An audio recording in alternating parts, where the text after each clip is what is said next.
புனித லூக்கா எழுதிய நற்செய்தியிலிருந்து வாசகம். ஆண்டவரே மாட்சி உமக்கே. அதிகாரம் 1 இறை வார்த்தைகள் 26 38 வரை. 6ஆம் மாதத்தில் கபிரியேல் என்னும் வானதூதரை கடவுள் கலிலேயாவில் உள்ள நாசரேத் என்னும் ஊரிலிருந்து ஒரு கன்னியிடம் அனுப்பினார்.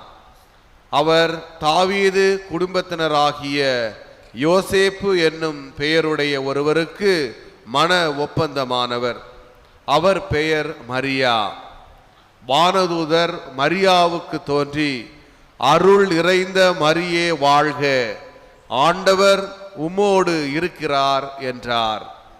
இவ்வார்த்தைகளை கேட்டு அவர் கலங்கி, இந்த வாழ்த்து எத்தகையதோ என்று எண்ணிக்கொண்டிருந்தார்.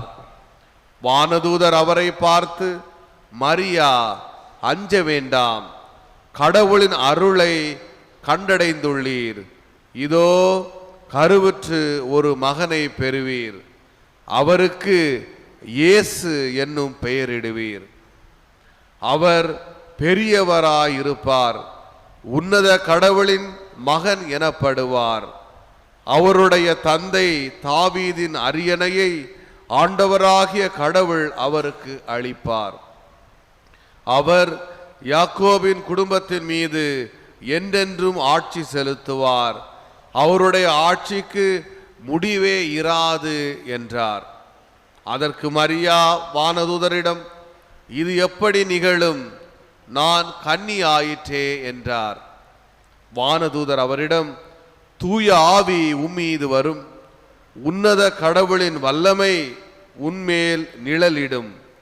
ஆதலால் உம்மிடம் பிறக்க போகும் குழந்தை தூயது, அக்குழந்தை இறைமகன் எனப்படும். உறவினராகிய எலிசபெத்தும் தம் முதிர்ந்த வயதில் ஒரு மகனை கருத்திருக்கின்றார். கருவுற இயலாதவர் என்று சொல்லப்பட்ட அவருக்கு இது 6ஆம் மாதம், ஏனெனில் கடவுளால் இயலாதது ஒன்றுமில்லை என்றார். பின்னர் மரியா, நான் ஆண்டவரின் அடிமை, உம் சொற்படியே எனக்கு நிகழட்டும் என்றார். அப்பொழுது வானதூதர் அவரை விட்டு அகன்றார். ஆண்டவரின் அருள்வாக்கு. கிறிஸ்துவே உமக்கு புகழ்.